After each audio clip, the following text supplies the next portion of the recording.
Moi j'ai à cœur depuis tout à l'heure, quand je suis rentré dans cette pièce, quelque chose par rapport au baptême. Et quand je me suis converti, si vous voulez mieux, il y a quelque chose qui était drôle, c'est que pas longtemps après mon baptême, après ma conversion, pardon, j'ai reçu beaucoup dans de prophéties, j'avais beaucoup de choses, étant pas baptisé. Et ma vie avait vraiment changé. Je ne pouvais plus faire ce que je faisais, c'était vraiment particulier. Et un jour, je suis parti travailler et j'étais toujours dans un métier que je faisais autrefois. Bon, j'étais pas voleur, hein, j'étais commerçant, mais je partais assez loin, comme le frère. Et je me retrouve fin fond de l'Espagne, en train de travailler avec mes enfants, qui étaient venus m'accompagner pour se promener, et qui vont mon père. Et je me suis retrouvé dans une question qui m'est arrivée, donc je ne sais pas qui c'est qui sera concerné, j'en sais rien du tout, et puis je ne sais même pas pourquoi c'est conduit comme ça. Et un soir, je me suis couché et je lisais ma Bible tous les soirs, j'étais vraiment avec cette sorte de l'évangile. Et en m'endormant, une question est venue dans mon cœur. C'était qu'est-ce que c'est qui t'empêche, qu'est-ce que c'est qui te retient? Seigneur.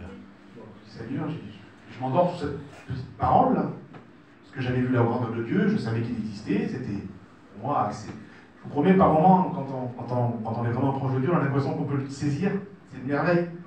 Malgré ça, je n'avais pas envie de me baptiser. C'est comme ça, je ne sais pas pourquoi. Et le matin, je me suis réveillé, la pensée était toujours là. On devait repartir, je commençais à faire la route, il y avait 800 km, et ça n'arrêtait pas tout le long de la route. Gloire à Dieu. Et on se suivait en fait avec 2 véhicules, parce qu'il y avait les mêmes véhicules qu'on avait pour le travail, et ma femme qui était avec son père dans le véhicule devant. On s'arrête de mettre de l'essence, et quand on s'arrête de mettre de l'essence, j'appelle ma femme et mes enfants. Je dis venez voir, mon beau-père était plus loin, en train de mettre l'essence, je dis il faut dès que je vous parle. Alors il me regarde comme ça, il me dit qu'est-ce qu'il y a?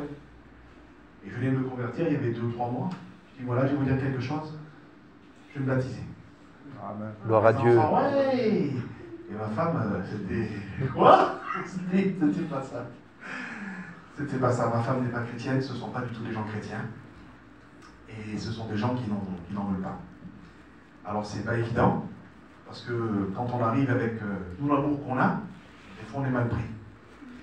Et ma femme me regarde, t'es sûr que tu veux pas attendre un petit peu? Regarde, on peut partir en mission un peu cet été, tu vas bien réfléchir, tu vas bien voir. En fait, tu attendais simplement ça, que je prenne position. Gloire à Dieu. Et je lui dis, bah, écoute, ma femme, voilà, je vais me baptiser, alors. Ah, ben, je m'attends, ça va pas là. Je vais voir quelque chose, je vais poser quelle était. Elle dit, n'en parle pas pour mon père, attends, on va voir, on va faire.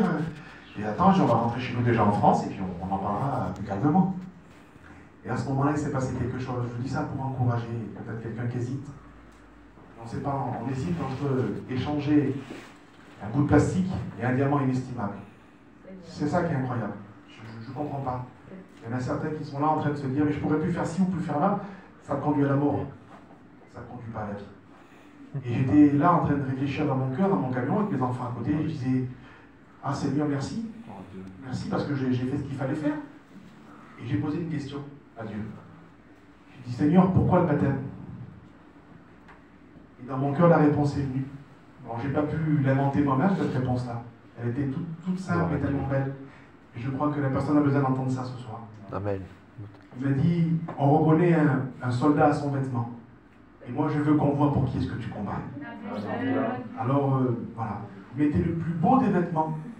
Saisissez-le. Je vous garantis sincèrement que parfois, on a peur. Parce qu'on est en guerre.